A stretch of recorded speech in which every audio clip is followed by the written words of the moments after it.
Perintah Kaisar Naga. Audiobook novel silat. Episode 355. Zeki adalah musuh paling pintar yang pernah ditemui Dev, dan orang ini kejam dan tidak punya keraguan. Dev, sudah kujelaskan semuanya padamu, sekarang, tolong beri aku kematian yang menyenangkan. Preston berkata pada Dave. Dia tidak ingin dicambuk beberapa kali oleh cambuk ajaib. Jangan khawatir, seseorang akan memberimu kesenangan. Setelah Dev selesai berbicara, dia melihat ke samping dan berkata, "Sekarang kalian sudah di sini, keluarlah. Kalian seharusnya juga mendengar bahwa pembunuhan terhadap murid luar biasa 5 sekte kalian tidak ada hubungannya denganku, itu semua dilakukan oleh orang ini." Preston tertegun sejenak, dan kemudian dia melihat ratusan orang keluar dari balik salah satu sisi gunung. Yang di depan adalah kepala dari 5 sekte besar. Melihat adegan ini, Preston tahu bahwa dia telah ditipu oleh Dev. Pantas saja dia tiba-tiba bertanya tentang pembunuhan 5 murid luar biasa 5 sekte besar, ternyata ada orang dari 5 sekte besar di dekatnya. Pemimpin sekte Luo memandang Preston dengan niat membunuh di matanya dan berjalan perlahan. Wajah Preston berubah sangat jelek. "Kamu berani membunuh murid-murid dari 5 sekte besar. Balas dendam ini harus dibalas oleh 5 sekte besar kami." Setelah pemimpin sekte Luo selesai berbicara, dia meneriaki ratusan murid dari 5 sekte utama, semua orang harus menusuknya dengan pedang untuk membalaskan dendam kakak laki-laki kalian. Seperti yang diperintahkan. Ratusan murid dari 5 sekte besar semuanya dipenuhi dengan kemarahan yang besar. Preston tercengang, dia ingin mati, tetapi dia tidak ingin ratusan orang menikamnya sampai mati. Preston sangat ketakutan, tapi tidak ada yang bisa dia lakukan. Dia tahu konsekuensi dari perlawanan akan menjadi kematian yang lebih buruk. Engah! Seorang murid dari 5 sekte besar datang dan memberikan tikaman pedang kepada Preston. Kemudian satu persatu maju ke depan, dan Preston pada akhirnya menjadi genangan daging busuk. Preston mati, tapi bukan Dev yang membunuhnya, dia ditipu sampai mati. Rekan Taois, saya benar-benar minta maaf. Saya salah paham sebelumnya. Pemimpin sekte Luo melangkah maju dan berkata kepada Dev. Dev tidak menjawab, tapi menatap Didier dan yang lainnya dengan kebencian yang mendalam di matanya. Dev berharap dia bisa membunuh orang-orang ini segera. Tapi sekarang dia bukan tandingan dari 5 sekte besar. Jika orang-orang ini bergabung, Dev masih tidak yakin. Terlebih lagi, dia datang untuk mencari batu ekstrim, jadi balas dendam hanya bisa ditunda. Namun, Dev harus membalas dendam. Jika dia menemukan peluang yang bagus, dia akan mengambil tindakan tanpa ragu-ragu. Ayo pergi. Setelah Dev selesai berbicara, dia berbalik dan pergi, diikuti oleh Yelena. Master Sekte Luo, saya khawatir nilai anak ini tidak lebih rendah dari tempat di mana makhluk abadi jatuh. Ini adalah imbalan dari aliansi penyegel iblis selama 100 tahun. Didier melangkah maju dan berbisik kepada pemimpin Sekte Luo. Kamu masih ingin menggunakan nyawanya untuk imbalan selama 100 tahun aliansi penyegel iblis dengan... Pemimpin sekte Luo menatap Didier dengan dingin. Ketika Didier melihat ini, dia menutup mulutnya, sementara pemimpin sekte Luo mengejar Dev. Bodoh sekali membiarkan banyak sumber daya lolos. Sepertinya kita harus mengambil tindakan terlebih dahulu. Kita bisa menangkap Dev ini dan pergi ke aliansi penyegelan iblis untuk mendapatkan imbalan hadiah. Dijatuh. Ini adalah imbalan dari aliansi penyegel iblis selama 100 tahun. Didier berkata kepada Sekte Master Yu dan Sekte Master Yang. Ya, ayo kita ambil tindakan dulu. Bukankah Master Sekte Luo mengatakan bahwa begitu kita meninggalkan 5 sekte besar, dia tidak akan menghentikan kita menyerang Dev? Kita akan menilai situasinya nanti. Jika Master Sekte Luo benar-benar tidak peduli, kita bisa membiarkan dia hidup lebih lama. Jika dia mencegah, kita bunuh dia dulu. Pemimpin Sekte Yu berkata dengan dingin. Ya, lakukan saja. Pemimpin Sekte yang juga mengangguk. Hanya pemimpin Sekte Chen, yang tetap diam hari itu, dengan ekspresi yang sangat rumit di wajahnya. Saat ini, Dev telah membawa Yelena kembali ke gua. Lucy terkejut saat melihat Yelena seperti itu. Dia mengira Dev lah yang menggunakan kekerasan pada Yelena. Jangan melihatku seperti ini, aku tidak melakukan ini. Cepat carikan dia pakaian. Dev melihat mata aneh Lucy dan dengan cepat menjelaskan. Lucy menemukan beberapa pakaian untuk dikenakan Yelena, dan kemudian bertanya, Sister Yelena, ada apa? Yelena menunduk dan tidak berbicara.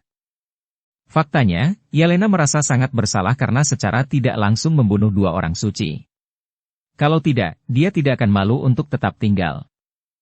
Mengapa mereka mengikuti? Dev mengerutkan kening dan menyadari bahwa orang-orang dari 5 sekte besar mengikutinya. Dev awalnya ingin menghindari mereka, tetapi dia tidak menyangka orang-orang ini akan mengikutinya sepanjang waktu. Dev keluar dari gua dan melihat Master Sekte Luo berjalan ke pintu masuk gua. Sekte Master Luo, mengapa kamu mengikutiku? Dev bertanya dengan heran. Jika pemimpin Sekte Luo tidak membantunya keluar dari masalah ketika dia berada di 5 sekte besar, Dev pasti sudah marah sekarang.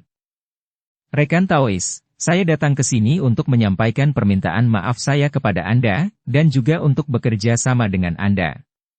Sepertinya Anda memasuki kutub terlebih dahulu dan lebih mengenal tempat ini daripada kami. Pemimpin Sekte Luo berkata kepada Dev dengan sangat sopan. Bekerja sama denganku? Dev tercengang, dia tidak menyangka Master Sekte Luo akan membuat permintaan seperti itu. Dev memandang orang lain di belakang Master Sekte Luo, terutama Didiar, dan tidak menjawab. Dev memiliki dendam terhadap diri mereka, bagaimana Dev bisa bekerja sama?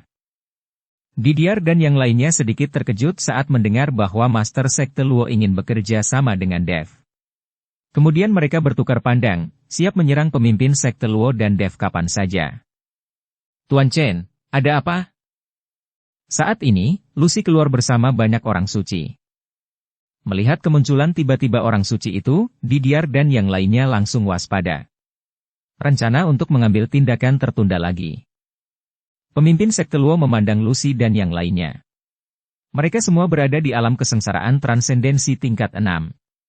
Tak satu pun dari mereka yang lemah. Dia tidak bisa tidak terkejut.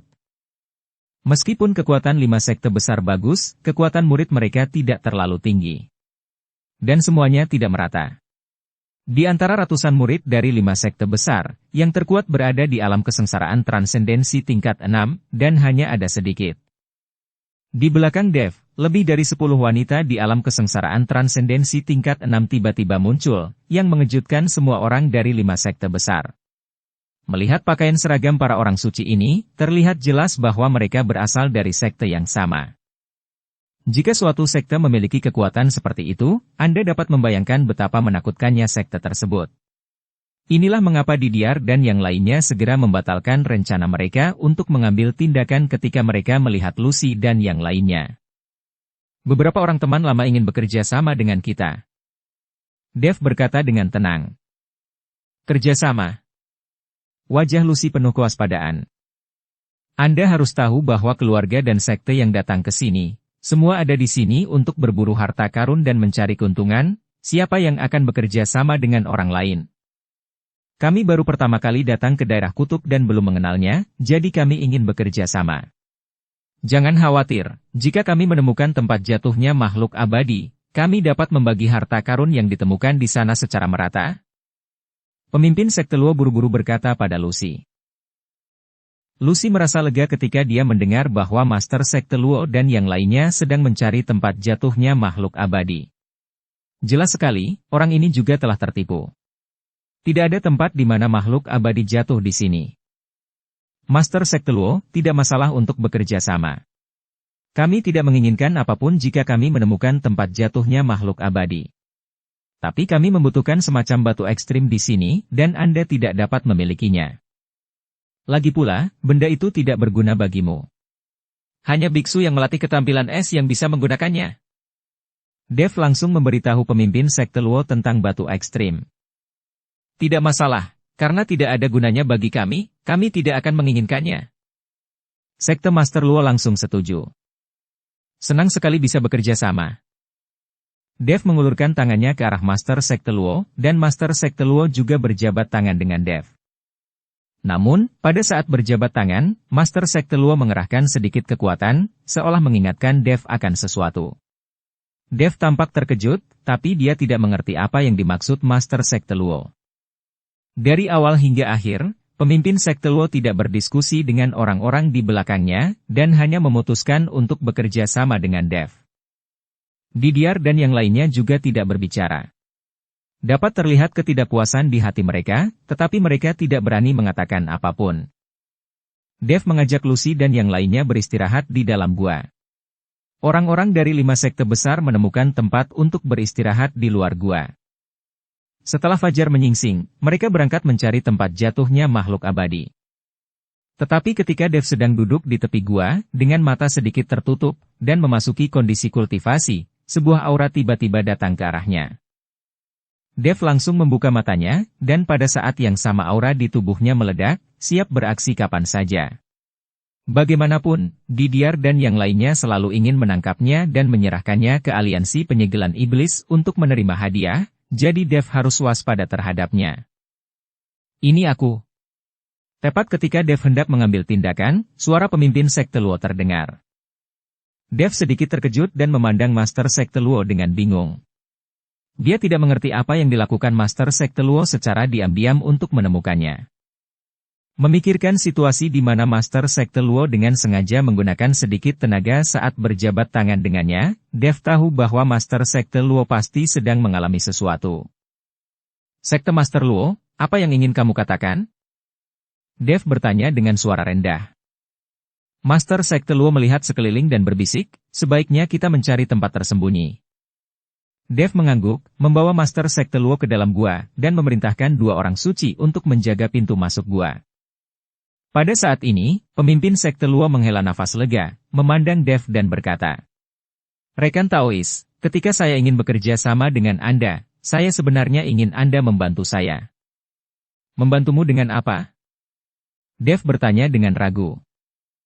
Melihat Master Sekte Luo telah mencapai alam kesengsaraan transendensi tingkat 9, Dev tidak tahu apa lagi yang bisa dia lakukan untuk membantunya. Didier dan yang lainnya sudah memiliki niat membunuh saat kami datang ke wilayah kutub kali ini. Terakhir kali aku melepaskanmu dari 5 sekte besar, mereka sudah memusuhiku. Sekarang aku telah menembus alam kesengsaraan transendensi tingkat 9, mereka telah sepakat untuk bersatu dan hendak membunuhku. Pemimpin sekte Luo berkata dengan ekspresi jelek. Mereka ingin membunuhmu?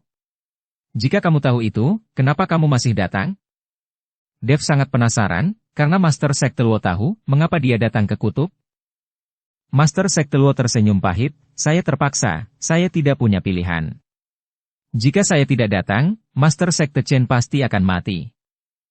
Mereka bertiga memberi pil racun kepada Master Chen dari Sekte Tianchen dan memintanya untuk bekerja sama dengan mereka.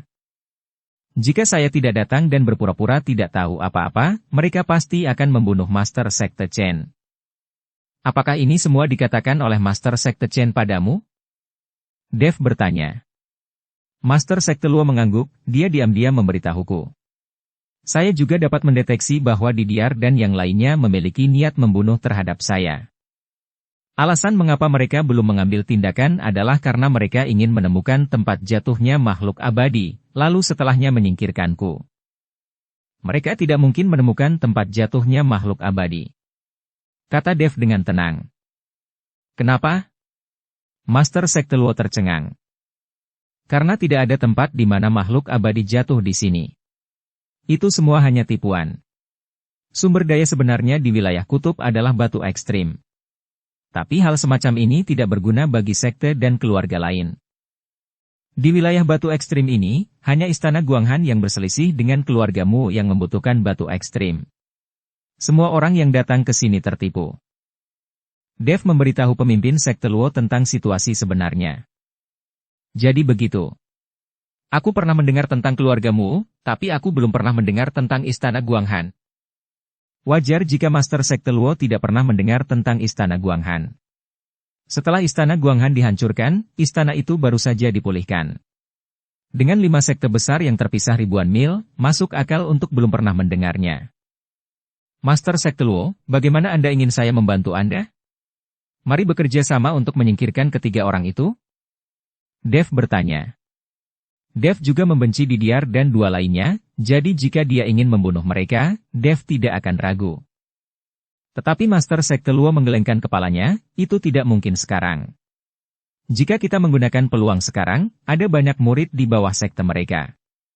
Jika kita benar-benar mengambil tindakan, kita pasti akan saling membunuh. Ini akan sangat menyedihkan.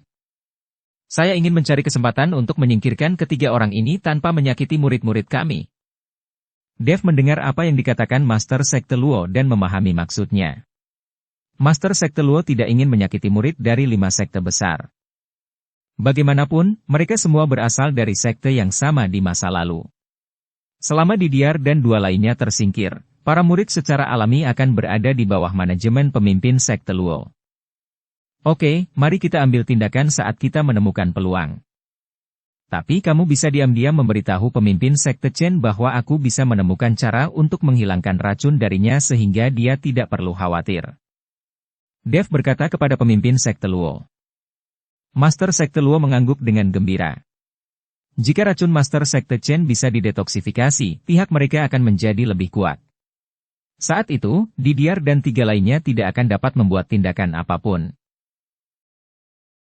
Pagi-pagi, Dev dan yang lainnya berangkat bersama orang-orang dari 5 sekte besar. Sepanjang jalan, setiap orang memiliki agendanya masing-masing dan tidak ada yang berbicara. Namun tidak lama setelah mereka pergi, angin dan awan di langit tiba-tiba berubah, awan yang tak terhitung jumlahnya berkumpul, dan kepingan salju besar berjatuhan. Suhu turun drastis dalam sekejap, dan banyak biksu harus meledakkan kekuatan spiritual mereka di sekitar tubuh mereka untuk menahan dingin. Namun, Lucy dan yang lainnya tidak berpengaruh sama sekali, lagi pula mereka mempraktikkan teknik berbasis es dan hidup di lingkungan ini tahun demi tahun. Tuan Chen, batu ekstrim lain ditemukan di depan. Kali ini, Lucy berjalan ke arah Dev dan berkata, "Di mana?" Dev selalu waspada terhadap Didier dan yang lainnya, jadi dia tidak menyadarinya. Lucy menunjuk ke dinding batu tidak jauh dari sana dan berkata, "Semuanya ada di dinding batu, sepertinya ada ratusan."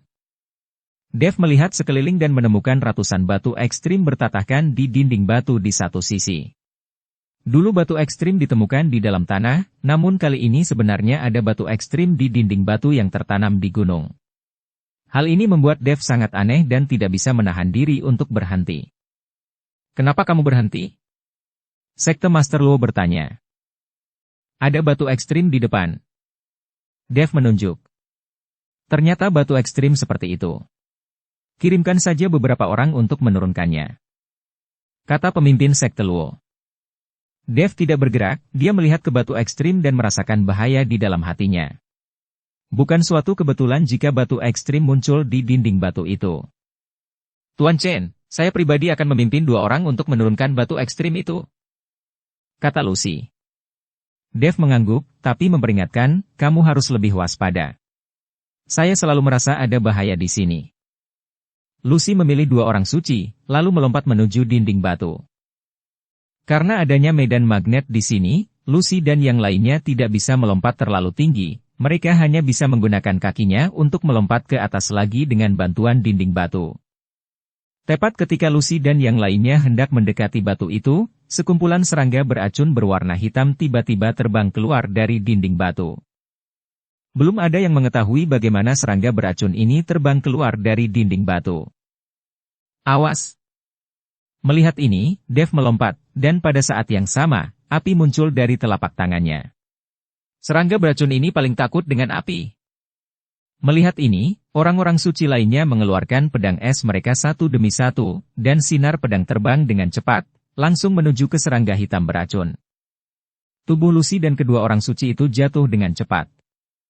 Ribuan serangga beracun, kumpulan kegelapan, jika dibungkus di dalamnya, bahkan sisa tubuh mereka pun tidak akan tersisa. Dev menembakkan serangkaian api pamungkas, membentuk dinding api untuk memblokir serangga beracun. Membiarkan Lucy dan kedua orang suci itu punya waktu untuk melarikan diri.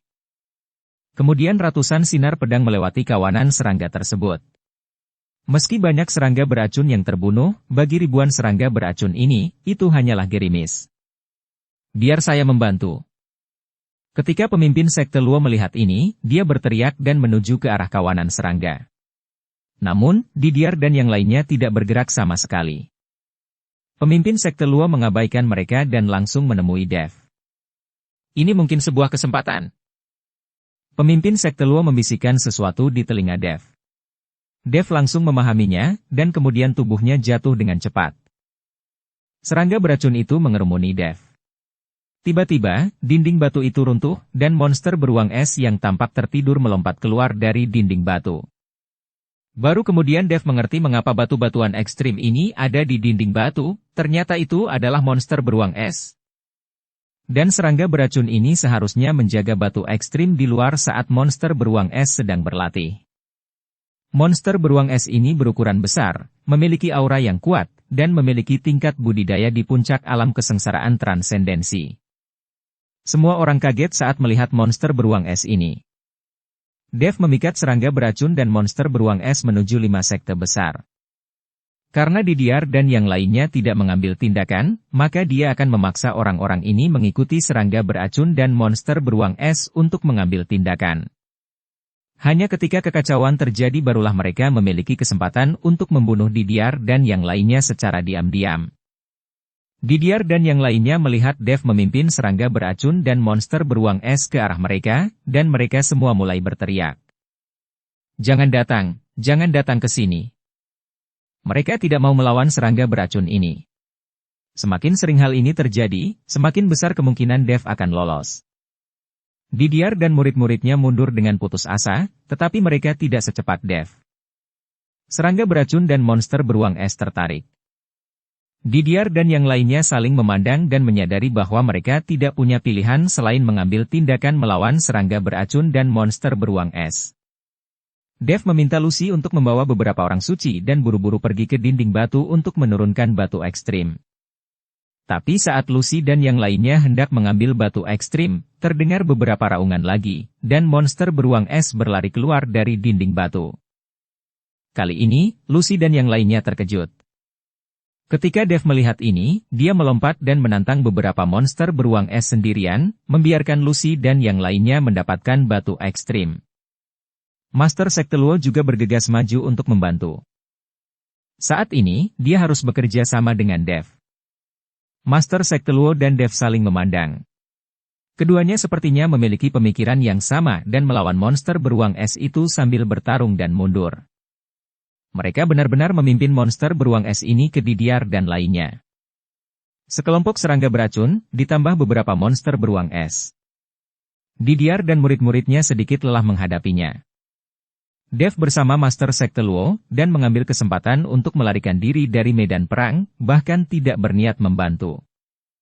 Darah tumpah dari sudut mulut Didier, ekspresinya sangat berat. Awalnya mereka berencana mencari kesempatan untuk mengambil tindakan melawan Dev dan Master Sekte Luo, tapi sekarang mereka terjerat, bertempur melawan serangga beracun dan monster beruang es. Selesaikan pertempuran dengan cepat, jangan tunda lagi. Didier mengertakkan gigi dan mengeluarkan pisau panjang. Pada bilahnya, kekuatan spiritual mengalir, dan bilah tajam yang tak terhitung jumlahnya menjulang. Lalu dia menebas monster beruang es dengan pedangnya. Awalnya, Didier ingin mempertahankan kekuatannya, dan ketika Dev dan Master Sekte Luo bosan melawan monster beruang es ini, mereka bisa mulai memanen. Tapi sekarang, serangga beracun dan monster beruang es ini mengganggu mereka seolah-olah mereka mengenali tuannya. Monster beruang es itu meraung keras, dan suaranya mengguncang seluruh kehampaan. Kemudian cakar beruang ditembakkan dengan keras, dan semua pedang yang tak terhitung jumlahnya diblokir di bawah telapak tangan ini. Monster beruang es ini memiliki kulit yang kasar dan daging yang tebal, serta terdapat lapisan es seperti baju besi yang menutupi tubuhnya sehingga sulit untuk ditembus. Monster beruang es lainnya membuka mulutnya, dan aliran udara dingin menyembur keluar dari mulutnya. Melihat ini, Didier mundur dengan cepat, tapi dia masih selangkah terlalu lambat. Dia langsung terkena udara dingin ini, dan tubuhnya langsung mengembun menjadi es. Didier merasa ngeri, dan kekuatan spiritual di tubuhnya mencoba yang terbaik untuk memblokir kecepatan kondensasi es. Master Sekte Yu dan Master Sekte yang juga sangat cemas. Melihat Didier seperti ini, mereka mengertakkan gigi. Tapi mereka juga diserang oleh monster beruang es dan tidak bisa melarikan diri. Murid-murid itu semua berurusan dengan serangga beracun, tidak ada yang diam. Tapi melihat Dev dan Master Sekte Luo, mereka menonton dari kejauhan dan tidak berniat membantu. Jika ada biji kuaci dan anggur di sini, mereka berdua akan menikmati keseruannya. Mengapa serangga beracun dan monster beruang es ini hanya menargetkan orang-orang seperti Didier? Master Sekte Luo bertanya dengan sedikit aneh. Meskipun mereka yang memikat monster beruang es dan serangga beracun, mereka tidak bisa mengendalikan siapa yang diserang monster beruang es dan serangga beracun. Aku diam-diam menggunakan beberapa trik pada mereka, kata Dev sambil tersenyum licik. Master Sekte Luo tertegun sejenak, lalu dia mulai tertawa juga. Faktanya, ketika Dev pertama kali memikat monster beruang es dan serangga beracun, dia diam-diam menaburkan sejenis bubuk obat. Bubuk obat semacam ini bisa membuat monster menjadi gila dan menyerang dengan gila-gilaan. Ah! Didier meraung, dan aura menakutkan keluar dari tubuhnya, langsung menghancurkan es. Master Sekte Luo, kami berjuang keras di sini, tapi kamu hanya tertawa? Didier memelototi Master Sekte Luo tidak jauh dari situ dan bertanya dengan marah. 5 sekte utama mereka semuanya berjuang keras. Meskipun Master Sekte Chen dari Sekte Chen tidak mengambil tindakan saat ini, Didier tahu alasannya. Tubuh Master Sekte Chen telah diracuni, dan tidak ada cara untuk menggunakan kekuatan spiritualnya sekarang, jika tidak, racunnya akan menyebar dengan cepat dan dia akan segera mati. Jika Anda tidak dapat menemukan alkemis di tempat ini, Anda pasti akan mati. Tapi Master Sekte Luo hanya menyaksikan pertempuran dengan Dev, tanpa niat sedikit pun untuk mengambil tindakan. Orang suci yang dibawa oleh Dev juga menjauh. Ini jelas merupakan tipuan bagi mereka, bisakah Didier dan lainnya tidak cemas? Master Sekte Hai, monster beruang es itu terlalu kuat. Sulit bagiku untuk mengambil tindakan. Selain itu, jika aku mengambil tindakan, aku khawatir kamu akan menyerangku dari belakang. Master Sekte Luo berkata dengan tenang. Didier tercengang. Dia mengerti apa yang dimaksud Master Sekte Luo. Master Sekte Luo, 5 sekte utama kita berasal dari sekte yang sama, apakah Anda hanya melihat kami berjuang keras? Sebagai kepala dari 5 sekte besar, Anda tidak boleh berpikiran sempit. Bagaimana kami bisa melakukan hal buruk padamu? Paling-paling, kami hanya mengincar Dev. Lagi pula, orang ini layak dihargai imbalan selama 100 tahun dari aliansi penyegelan iblis. Didier benar-benar memainkan kartu emosional dengan Master Sekte Luo. Dia tahu bahwa jika Master Sekte Luo tidak memimpin untuk mengambil tindakan, cepat atau lambat mereka akan dikalahkan ketika dihadapkan dengan begitu banyak serangga beracun dan monster beruang es. Monster-monster ini sepertinya telah meminum obat, mereka semua sangat bersemangat dan menyerang dengan sekuat tenaga. Jangan berpikir bahwa rencanamu sempurna. Master Sekte Chen telah memberitahuku sejak lama bahwa kamu ingin membunuhku di wilayah kutub ini. Biar ku beritahu, aku memilih bekerja sama dengan Dev hanya untuk melindungi kalian bertiga. Kita berasal dari sekte yang sama, tetapi Anda memiliki niat membunuh terhadap saya. Bagaimana mungkin saya membantu? Master Sekte Luo dengan jelas menjelaskannya. Didier dan yang lainnya terjebak oleh monster beruang es, dan tidak ada cara untuk melarikan diri dalam waktu singkat. Bahkan jika mereka cukup beruntung untuk melarikan diri, mereka sudah kelelahan dan mereka dapat dibunuh sesuka hati. Setelah mendengar ini, Didier segera mengertakkan giginya dengan marah dan menatap Master Sekte Chen dengan ganas. Chen, kamu lupa racun di tubuhmu dan kamu benar-benar melaporkannya, jadi jangan salahkan aku karena kejam. Tanpa obat penawar dariku, racun itu akan membunuhmu dalam 3 hari. Saat ini, Didier masih berani menatapnya dengan marah dan mengancam Master Sekte Chen. Kamu tidak perlu mengancamnya, aku bisa menyembuhkan racunnya. Dev maju selangkah dan berkata. Saat Didier melihat Dev berdiri, dia menjadi semakin marah. Tapi tidak ada gunanya meski dia marah sekarang. Beberapa monster beruang es membuat mereka bertiga sengsara, dan serangga beracun terus-menerus mengganggu mereka. Nak, jangan terlalu sombong dan berpikir bahwa beberapa monster-monster bisa menjebak kami. Begitu monster-monster ini kami bunuh, kami akan membunuhmu. Didier meraung, melampiaskan amarah di hatinya. Yo, kamu tidak punya kesempatan. Setelah Dev mengatakan itu, sosoknya seperti bintang jatuh, langsung menuju ke arah orang Didier. Kecepatan Dev sangat cepat, seolah dia menghilang dalam sekejap. Melihat pemandangan ini, Didier kaget. Dev menggunakan langkah pengendalian api dan meninju Didier. Pukulan ini membuat bayangan tebal, dan cahaya keemasan tiba-tiba muncul, seperti terik matahari di langit. Beraninya kamu. Didier mengertakkan gigi. Ledakan. Begitu dia selesai berbicara, pukulan ini mengenai Didier di depannya.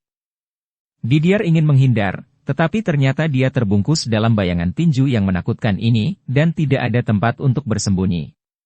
Perasaan bahaya muncul secara spontan. Master Sekte Yu, Master Sekte Yang, selamatkan aku. Mata Didier dipenuhi ketakutan dan dia berteriak minta tolong. Tapi kedua orang itu terjerat oleh monster beruang es, jadi tidak ada kesempatan untuk menyelamatkan Didier. Didier mencoba yang terbaik untuk meledakkan perisai spiritual, mencoba memblokir pukulan Dev. Namun, setelah bertarung dengan monster beruang es dalam waktu yang lama, dia telah menghabiskan banyak kekuatan spiritual. Sekarang semua kekuatannya dilepaskan untuk membentuk perisai energi spiritual, dia mungkin tidak dapat menahan serangan Dev.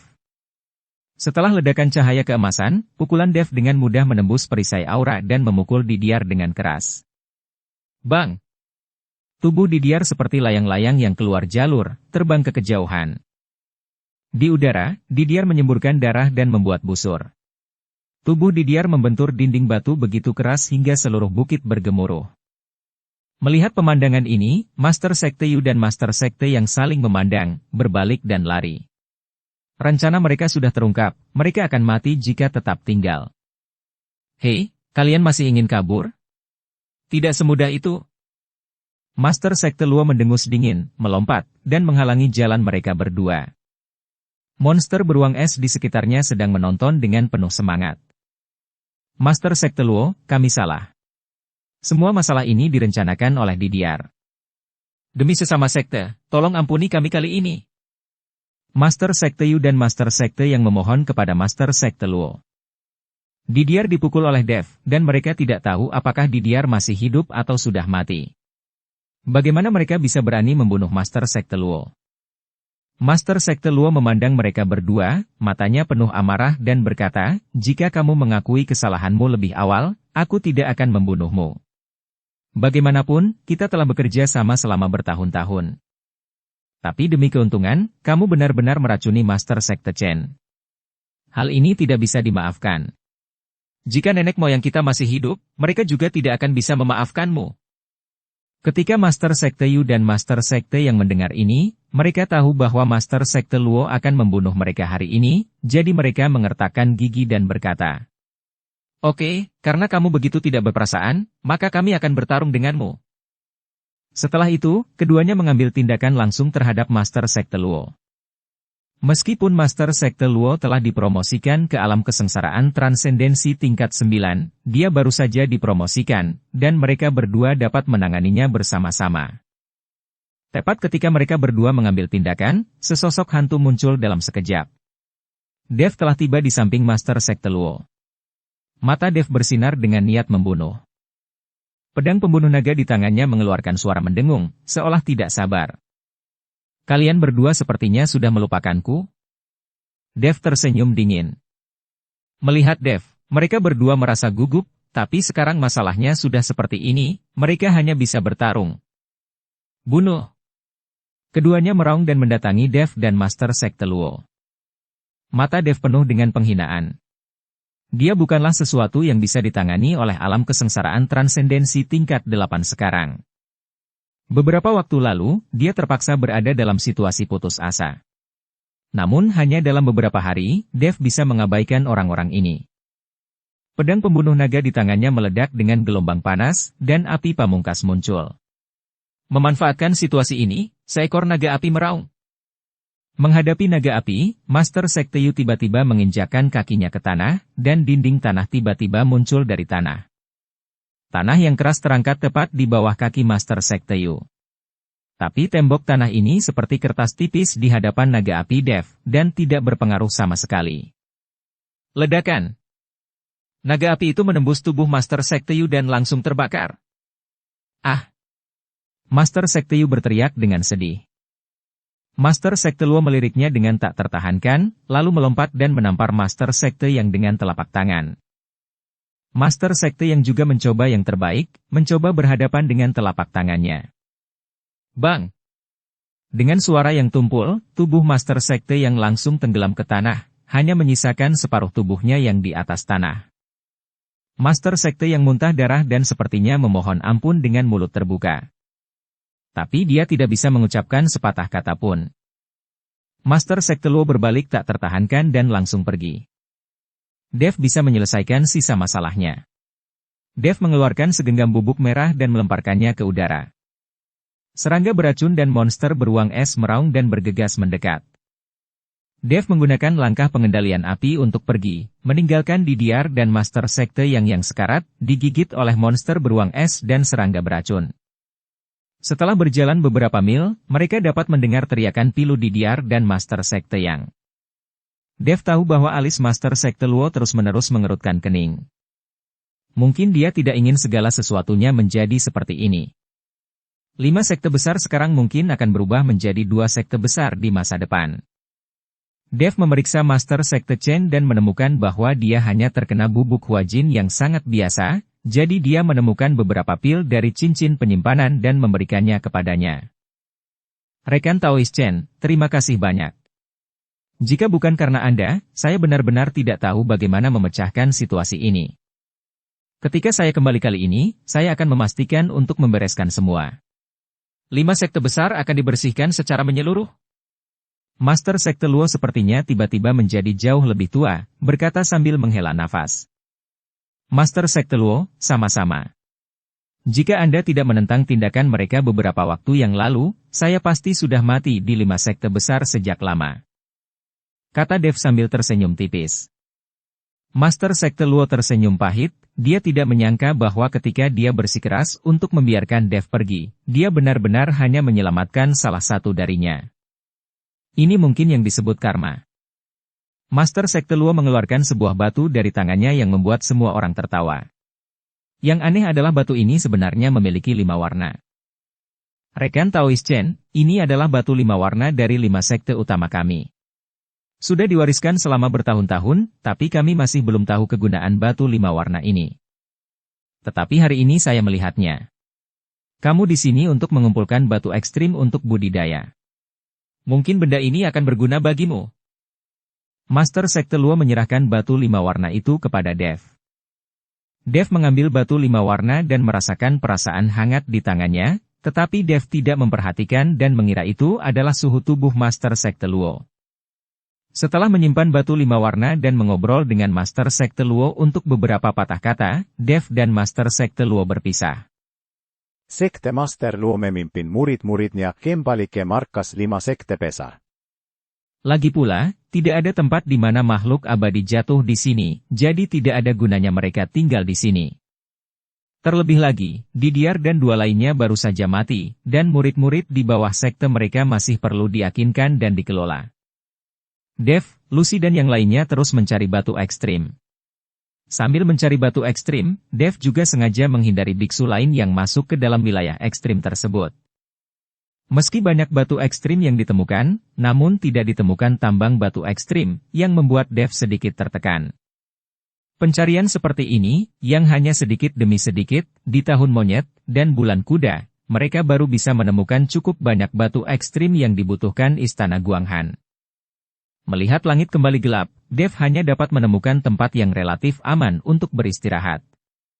Saat para orang suci sedang beristirahat, Dev tetap melindungi mereka. Duduk bersila, Dev mengeluarkan batu 5 warna karena bosan. Dia melihat batu 5 warna itu benar-benar mengeluarkan kilau samar di kegelapan, 5 kilau berbeda. Gelombang demi gelombang kehangatan terus mengalir dari telapak tangan Dev ke tubuhnya. Awalnya, Dev mengira kehangatan batu 5 warna itu disebabkan oleh suhu tubuh.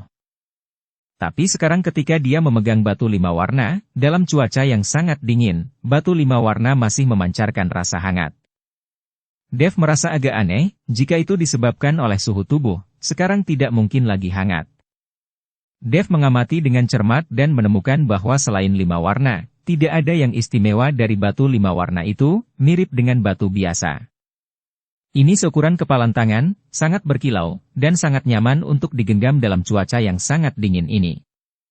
Dev mencoba mendeteksi dengan memasukkan kekuatan spiritual ke dalam batu 5 warna, tetapi tidak berpengaruh sama sekali, dan tidak ada yang dapat ditemukan. Batu yang aneh bisa menyembuhkan racunnya. Dev melihat ke batu 5 warna dan tiba-tiba menggunakan telapak tangannya untuk menghancurkan batu itu untuk melihat apa yang ada di dalamnya. Tapi meskipun Dev berusaha sekuat tenaga, dia tidak bisa menghancurkan batunya. Kali ini, Dev menjadi sedikit bingung.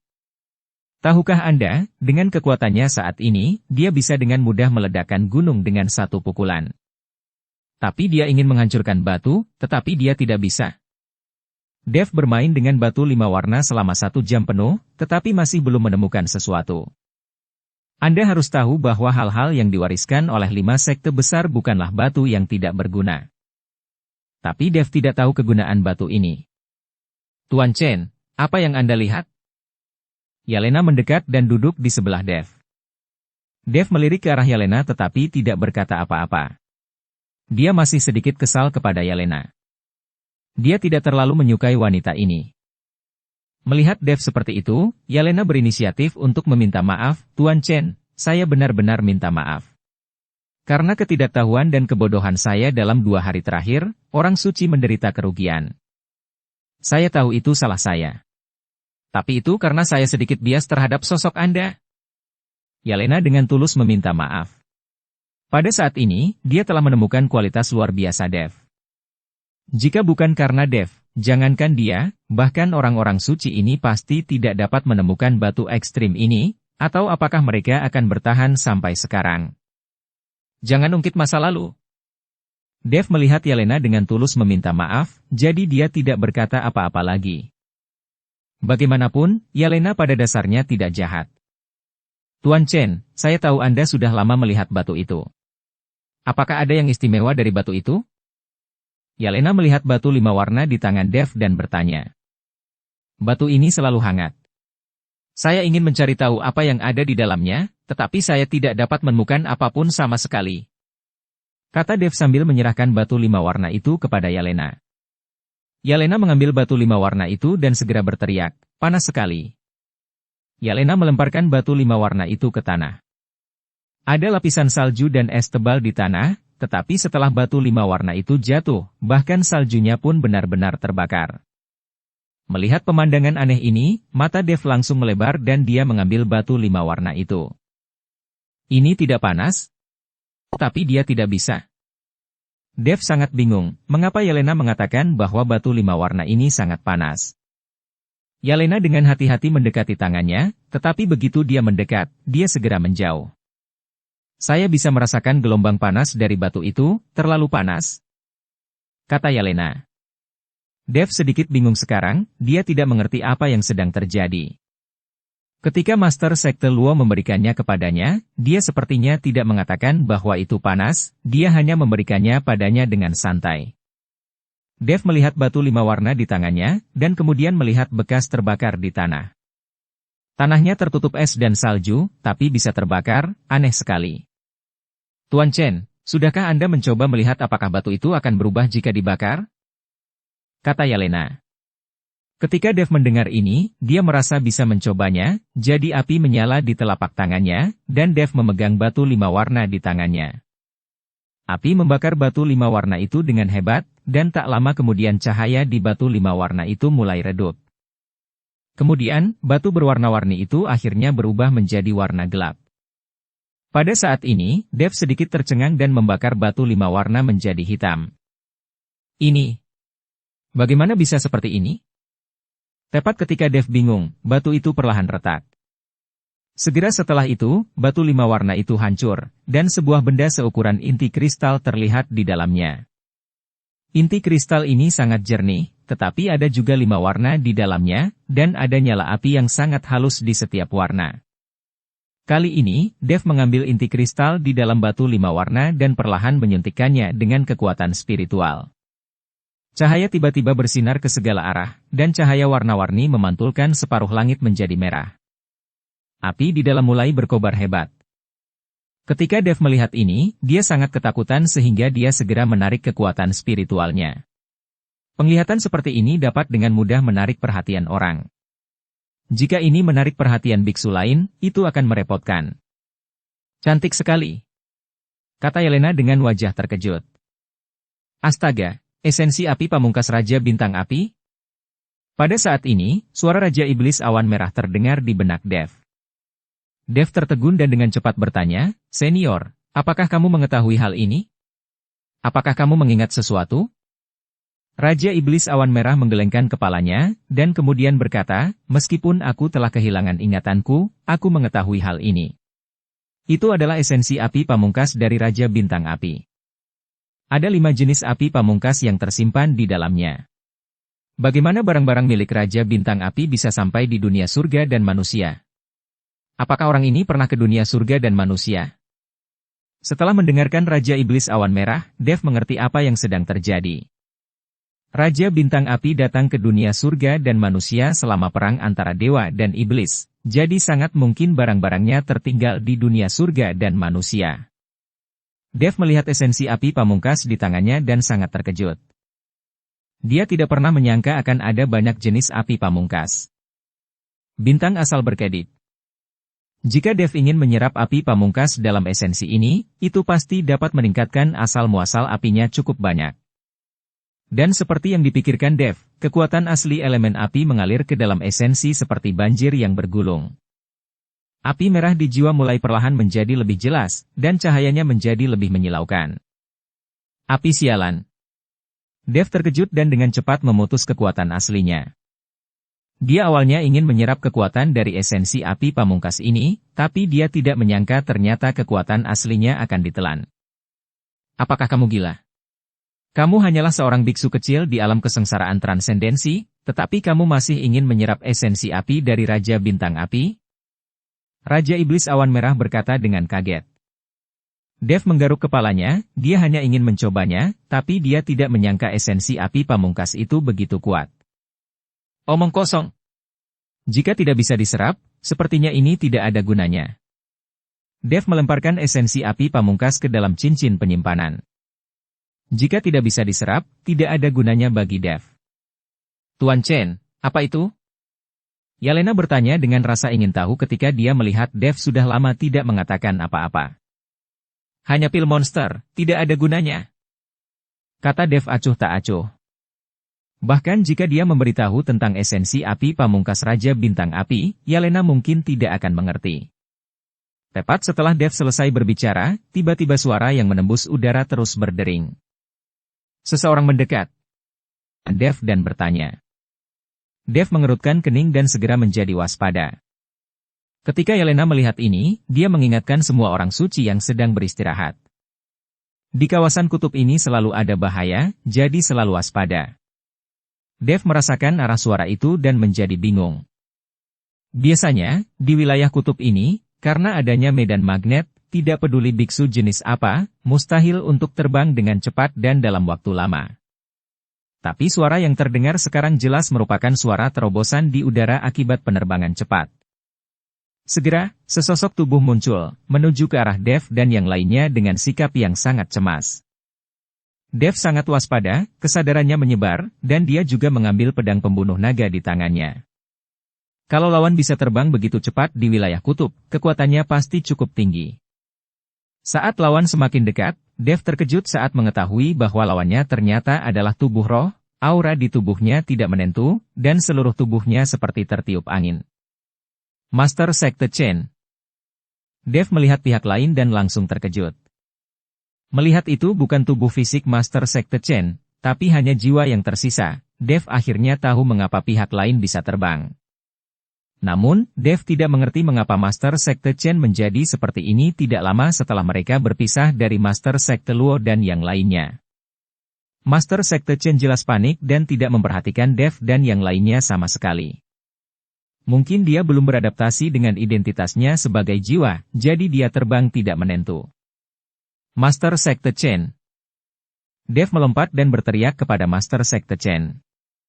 Master Sekte Chen terkejut, dan ketika dia melihat itu adalah Dev, dia menangis bahagia. Rekan Taois Chen, Tolong aku. Teriak Master Sekte Chen. Dev bergegas maju dan memandang Master Sekte Chen seperti itu, dan bertanya dengan aneh. Master Sekte Chen, apa yang terjadi denganmu? Kenapa kamu menjadi seperti ini? Master Sekte Chen tidak bisa lagi bertahan dan jatuh dari udara, aura tubuhnya juga sangat lemah. Melihat sisa jiwa Master Sekte Chen akan menghilang, Dev mengeluarkan mutiara pengikat jiwa dari cincin penyimpanannya. Ini adalah hadiah dari Master Sekte Jiang dari Sekte Jiwa Iblis, dan sekarang hanya bisa digunakan. Dengan mutiara pengikat jiwa, sisa jiwa Master Sekte Chen menjadi jelas stabil, dan auranya perlahan pulih. Saya harus katakan bahwa mutiara pengikat jiwa dari Sekte Jiwa Iblis ini adalah sungguh hal yang bagus. Master Sekte Chen, jangan tergesa-gesa, ceritakan perlahan apa yang terjadi. Dev memberitahu Master Sekte Chen untuk tidak panik, dan terus menuangkan energi spiritual ke dalam sisa jiwa Master Sekte Chen. Ini dapat mengisi kembali aura yang dikonsumsi oleh Master Sekte Chen, sehingga jiwa yang tersisa tidak akan hilang karena kehabisan aura. Tuan Chen, kami diserang oleh serangan diam-diam.